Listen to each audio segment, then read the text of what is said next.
नमस्कार। चलिए आज इतिहास के पन्नों को पलटते हैं और उस दौर में चलते हैं जब भारत में पहली बार बड़े बड़े साम्राज्यों ने जन्म लिया। जी हाँ, ये कहानी है महाजनपदों की। एक ऐसी क्रांति जिसने हमेशा के लिए भारत का नक्शा और भविष्य दोनों ही बदल कर रख दिया।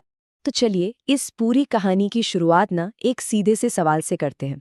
जरा सोचिए, आज से करीब करीब 2600 साल पहले ऐसा क्या हो गया था कि छोटे छोटे कबीले और जनपद अचानक से इतने बड़े बड़े विशाल राज्यों में बदल गए।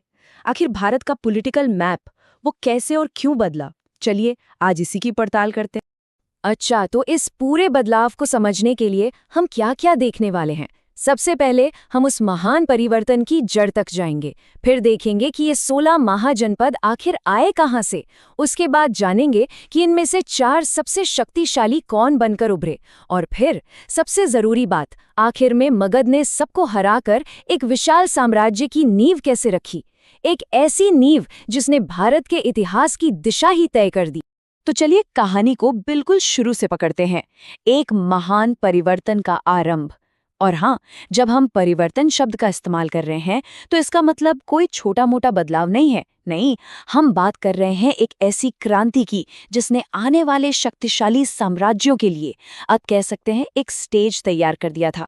और इस पूरी क्रांति के केंद्र में जानते हैं क्या था? कोई राजा नहीं, कोई बड़ी सेना नहीं, सिर्फ एक धातु, लोहा। जी हाँ, लोहा। 6ठी शताब्दी ईसा पूर्व के आसपास जब लोहे का बड़े पैमाने पर इस्तेमाल शुरू हुआ तो बस यही वो चिंगारी थी जिसने इस पूरे ऐतिहासिक बदलाव की आग लगाई। अच्छा, तो इस लोहे ने किया क्या, जरा सोचिए। लोहे से पहले खेती होती थी लकड़ी या पत्थर के औजारों से, लेकिन फिर आया लोहे का मजबूत हल और उसने गंगा के मैदान की कठोर जमीन को मक्खन की तरह जोत दिया। नतीजा, पहली बार कृषि अधिशेष हुआ, मतलब जरूरत से कहीं ज्यादा अनाज पैदा होने लगा।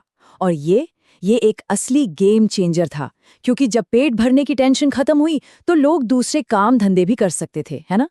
इसी लोहे की कुल्हाड़ियों ने घने जंगल साफ किए और गंगा घाटी में नई नई बस्तियां बसने लगीं। शासकों को मिले पहले से कहीं ज्यादा धारदार और मजबूत हथियार, तो उनकी मिलिट्री पावर तो बढ़नी ही थी। और हाँ, वो जो एक्स्ट्रा अनाज था उसी से व्यापार बढ़ा और नए नए शहर बसे। इतिहासकार इसे ही सेकंड अर्बनाइजेशन या द्वितीय नगरीकरण कहते हैं। क्यों? क्योंकि हड़प्पा के बाद भारत में शहर इसी दौर में दोबारा बसने शुरू हुए थे। तो ठीक है, खेती में क्रांति आ गई, व्यापार बढ़ गया, नए शहर बस गए, लेकिन इसका पॉलिटिकल नतीजा क्या निकला? नतीजा ये था कि भारत का नक्शा ही बदल गया। जहां पहले छोटे छोटे कबीले थे, अब उनकी जगह 16 बड़े और शक्तिशाली राज्यों ने ले ली थी। अब जरा इस नक्शे पर नजर डालिए। ये है 6ठी शताब्दी ईसा पूर्व का भारत, 16 महाजनपदों में बटा हुआ। मजे की बात यह है कि हमें इन राज्यों के नाम बौद्ध ग्रंथ, अंगुत्तर निकाय और जैन ग्रंथ भगवती सूत्र में मिलते हैं। और इनका फैलाव देखिए जरा, आज के अफगानिस्तान से लेके बिहार तक। मतलब आप कल्पना कीजिए, पहली बार भारत एक बहुत बड़ी पॉलिटिकल चेस बोर्ड की तरह लग रहा था, जिस पर 16 ताकतवर खिलाड़ी अपनी अपनी चालें चल रहे थे। तो ये महाजनपद शब्द, इसका मतलब क्या है? चलिए इसे तोड़कर समझते हैं। बहुत आसान है। संस्कृत में महा मतलब ग्रेट या महान, और जनपद मतलब लोगों के बसने की जगह या कह लीजिए राज्य। तो महाजनपद का सीधा सीधा मतलब हुआ महान राज्य। हम यहाँ वाकई में बड़े बड़े किंगडम्स की बात कर रहे हैं। और एक और दिलचस्प बात, इन सभी 16 महाजनपदों में एक जैसा सिस्टम नहीं था। ज्यादातर में तो राजतंत्र था, मतलब राजा का बेटा राजा बनेगा, जैसे मगध, कोसल, अवंती में। लेकिन कुछ गणराज्य भी थे, जैसे वज्जी और मल। यहाँ कोई एक राजा नहीं था, बल्कि एक पूरी की पूरी सभा, एक असेंबली मिलकर बहुमत से फैसले लेती थी। सोचिए उस जमाने के हिसाब से कितनी एडवांस्ड, कितनी प्रोग्रेसिव व्यवस्था रही होगी। लेकिन जैसा कि होता है, इन 16 खिलाड़ियों में सब बराबर ताकतवर नहीं थे। धीरे धीरे समय के साथ 4 महाजनपद बाकियों से कहीं ज्यादा शक्तिशाली हो गए, और फिर इन्हीं चारों के बीच शुरू हुआ सुप्रीम पावर बनने का एक जबरदस्त संघर्ष। ये थे वो 4 सुपर पावर्स। मगध, जिसकी राजधानी थी राजगृह, कोसल, राजधानी श्रावस्ती, वत्स, राजधानी कौशाम्बी, और अवंती, जिसकी राजधानी थी उज्जैनी। और हाँ, जो लोग कॉम्पिटिटिव एग्जाम्स की तैयारी कर रहे हैं उनके लिए ये टेबल बहुत ही जरूरी है। महाजनपद और उनकी राजधानियों की मैचिंग, ये सवाल अक्सर पूछ लिया जाता है। इन चारों में सालों तक लड़ाई चली, एक दूसरे को कमजोर करने की कोशिशें हुई, लेकिन आखिर में सिर्फ एक ही विजेता बनकर उभरा, एक राज्य जिसने सबको पीछे छोड़ दिया और बना भारत की पहली सुपर पावर, और वो था मगध। यहाँ आकर एक बहुत बड़ा सवाल खड़ा होता है, भाई मगध ही क्यों? कौशल, वत्स और अवंती, वो भी तो कोई कम नहीं थे। तो फिर मगध में ऐसा क्या खास था, क्या सीक्रेट था उसके पास जिसने उसे अल्टीमेट विनर बना दिया? इसका जवाब एक नहीं बल्कि कई वजहों में छिपा है, और हर एक पॉइंट बहुत जरूरी है। सबसे पहला, मगध की लोकेशन। गंगा के मैदान में होने की वजह से जमीन इतनी उपजाऊ थी कि खाने पीने की कभी कमी नहीं हुई। दूसरा, नेचुरल रिसोर्सेज। आज का जो छोटा नागपुर का इलाका है वो तब मगध के कब्जे में था, मतलब लोहे का खजाना, जिससे बने बेहतरीन हथियार और औजार। तीसरा, मिलिट्री इनोवेशन। मगध वो पहला राज्य था जिसने जंग में बड़े पैमाने पर हाथियों का इस्तेमाल किया।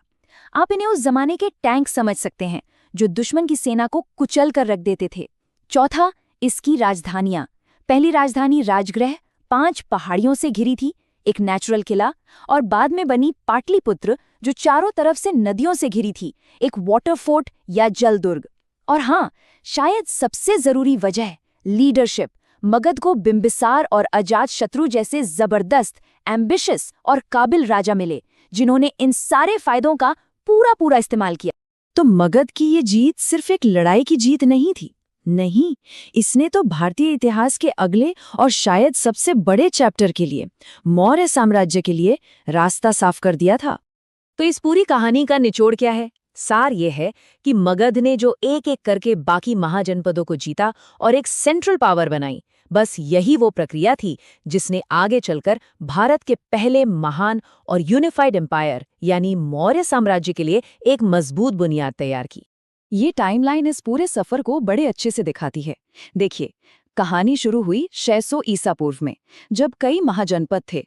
400 ईसा पूर्व आते आते मगध का दबदबा कायम हो गया, और फिर इसी मजबूत नींव पर करीब 322 ईसा पूर्व में चंद्रगुप्त मौर्य ने मौर्य साम्राज्य की स्थापना की।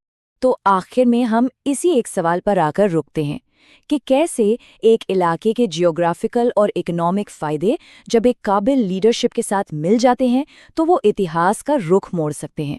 मगध का उदय सिर्फ एक राज्य की जीत नहीं थी, ये असल में भारत के एक एम्पायर के तौर पर उभरने की पहली और सबसे मजबूत सीढ़ी।